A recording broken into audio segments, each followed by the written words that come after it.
And now let's proceed to case number 4, which is the last case for the solution of oblique triangles by means of the right triangle. So case number 4 is just 3 sides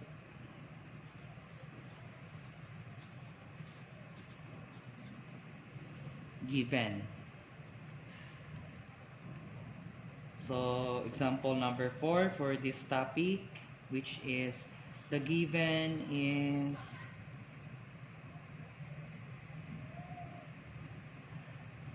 side A is 5, B is 6. So this colon, I forget, semicolon, semicolon.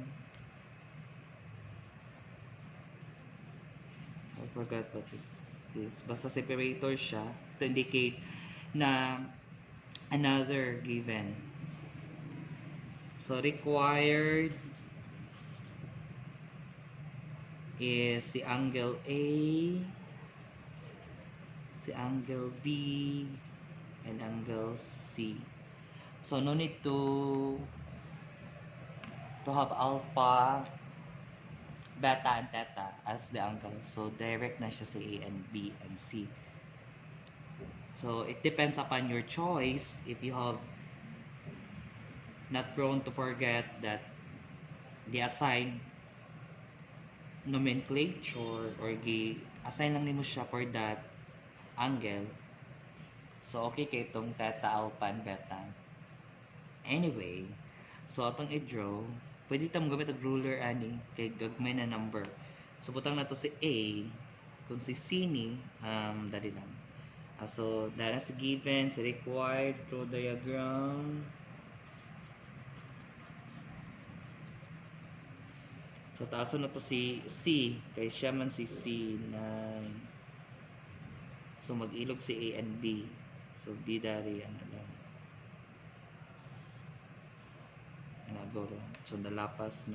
Anyway, don't mind this. B ni siya 6A 5 C angle C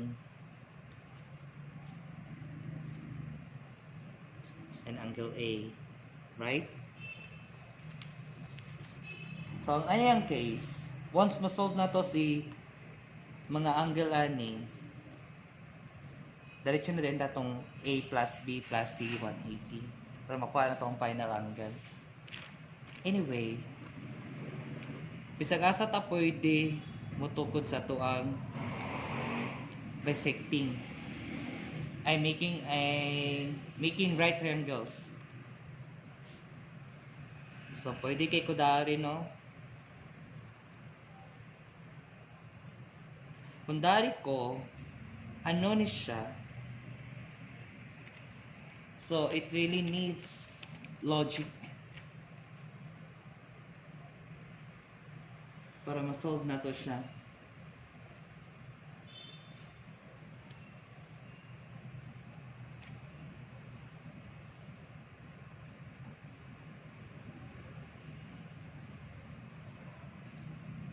Anyway, dari lang. Okay na ko ani. So triangle, I mean right triangle 1 and right triangle 2. So let's assume na siya si H. Isa to si X. Sila taga X. Anyway, i-assume na to siya si H.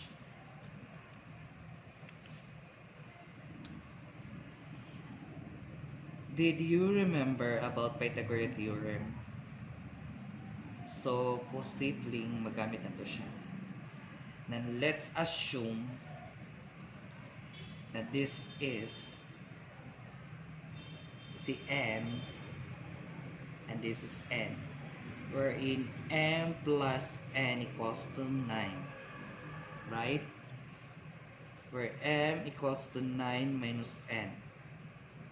Transpose.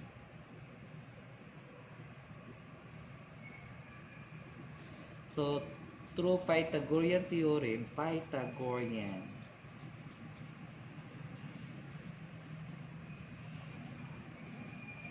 So, solution din na to nino. Kanimot ko. Solution. So, check the diagram. C squared, A squared, plus B squared. So, let's assume na si B or C, si A is H squared plus M squared. No, para di mo makuha. Assumption na ni. Tapos si B will be 6 squared equals to H squared plus M squared. Right?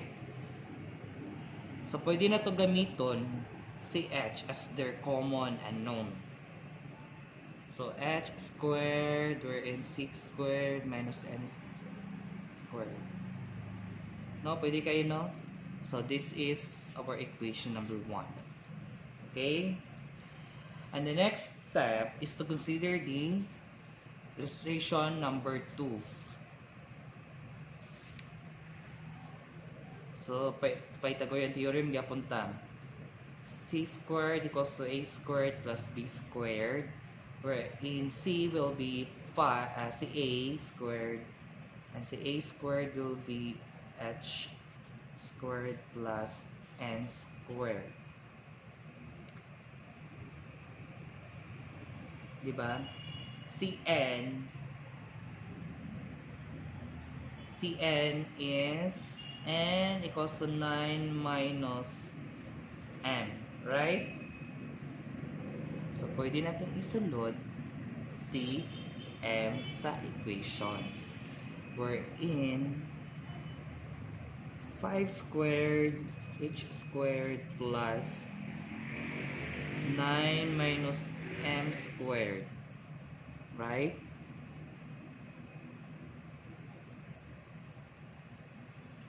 Ito pang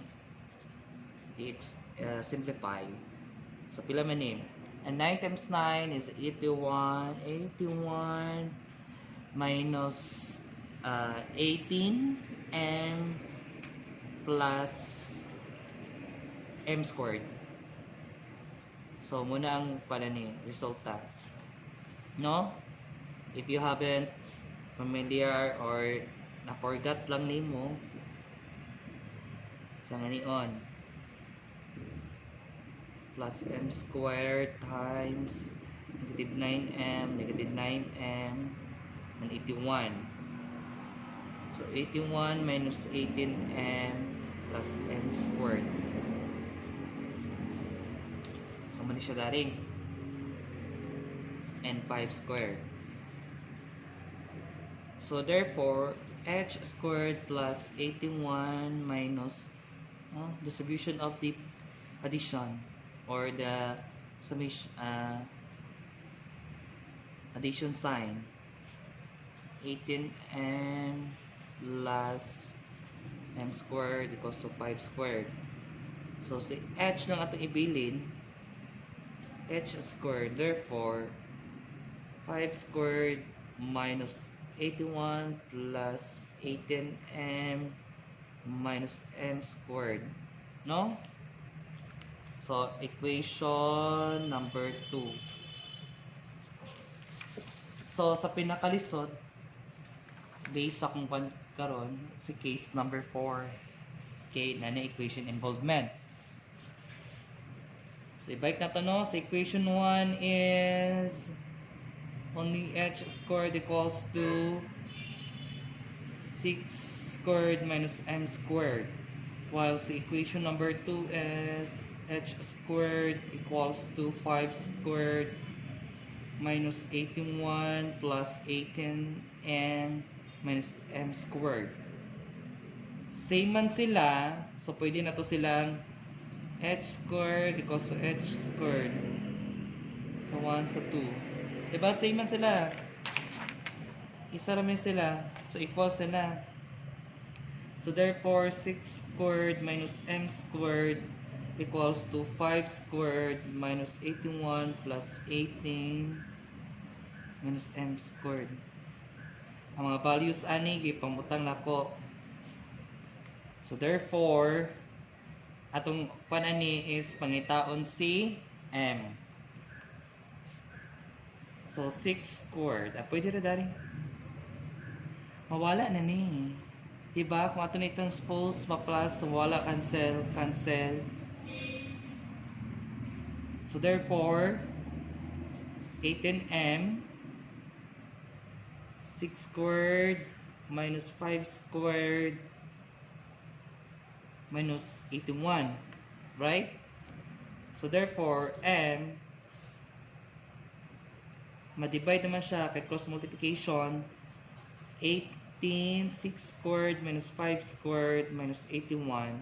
So our m now is 6 squared minus 5 squared minus 81 over 18.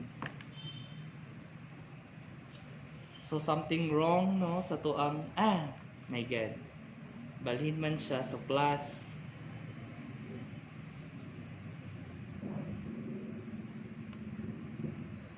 So plus niya. So 5.11. So therefore, Cn is 9 minus m, wherein 9 minus 5.11. And now is 9 minus 5.11 is 3.89. No? So therefore, masolve na to si angle A. Considering the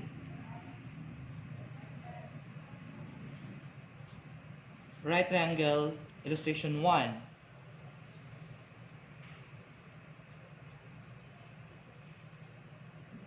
B is 6, A, and si M is 5.11.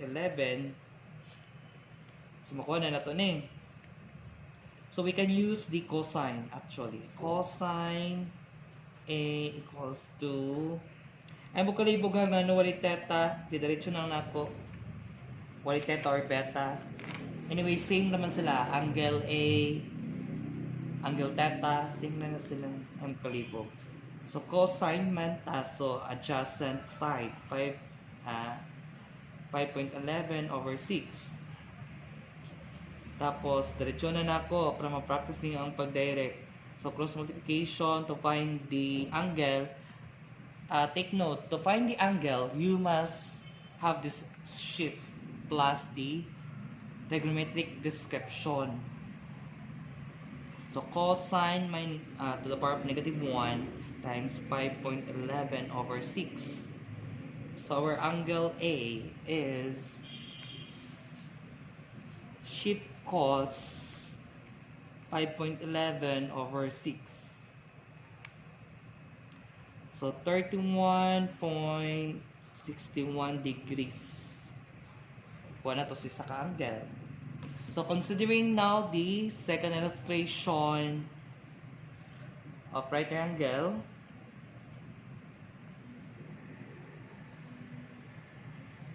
so si angle B na pod. Si N man ni, di ba? Kung makita niyo dari, balik ka dari kami. Manino si 2. A now is 5. So, kuha na to. Kaya naman ito N. 3.89. So, same na cosine B equals to 3.89 over 5. B now is equals to cosine, or 1 over cosine is second. Pero gi-shift lang na ako siya. Again, balik ko na ko i-shift na to siya. Shift cosine. Or unsa pa na siya dra. Tan, shift tan. Para makalculate man gud nato. 3.89 over 5. So B now is shift cosine 3.89 over 5 is 38.92 degrees. So, kulangan lang sa C. Therefore, our C now is A plus B plus C equals to 180 can be solved using this concept. So say A is 31.61 degrees plus 38 CB 0.92 degrees plus C equals to 180 degrees. So C, diretso lang ako. So tuglan ako mo pag direct ko na solve 31.61 plus 38.92 plus shift x, I mean alpha x to represent as C equals to use the shift solve, so alpha calc, I mean wrong, shift calc dito 31.61 plus 38.92 plus alpha x shift calc dapat na ni calc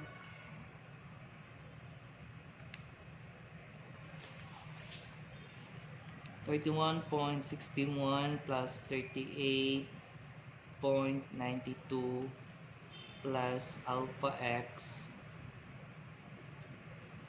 Tara day, alpha calc, tama to ganina, alpha calc 180. So no need to put the degrees.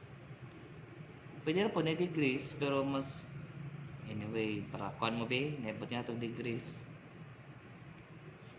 Except aning x, for sure, pa 90 degrees. Kaya pa natin ako ng value. So to solve this, just click Shift Calc and let x as unknown, so 0, wala pa siya value, and equals, so therefore 109.47 degrees. Muna si magamit nato nino kung magtinapulan ta og transpose. Anyway, ato mo siyang kuan, i-try na to, ma-check. 180 minus transpose na to, 31.61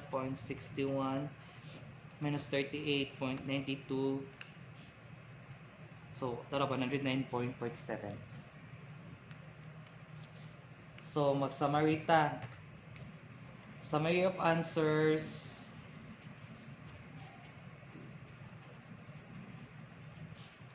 So, basihan natin itong drawing. Kung tanawin ba na ito, okay ra ba mga angle? A. Medyo gamay-gamay yun dyan siya. B.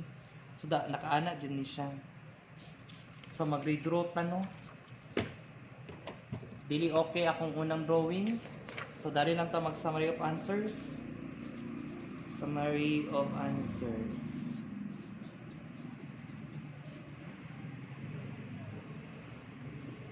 Muna yung pinakalasa ng Panginoon, ha? Balik ko na po ni.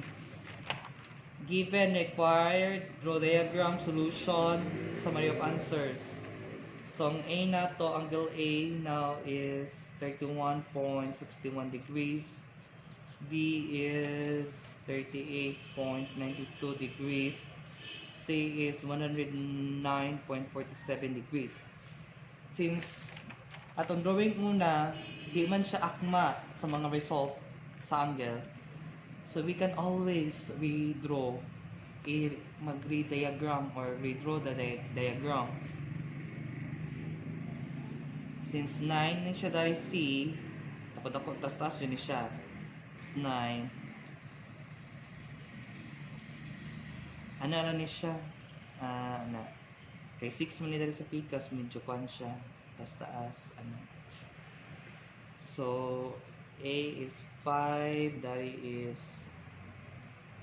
109.47 degrees. C, A angle is 31.61 degrees. B is 38.92 degrees. And now, side B is 6. So, muna yung summary of answers. So, summary of answers, again, redraw. I-drawing mo balik.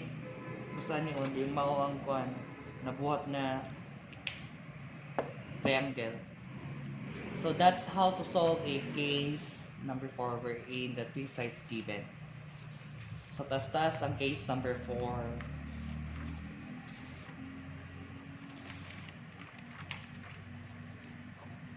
So hopefully you have learned from watching this. So I am asking you to subscribe my channel and thanks for watching. Good luck!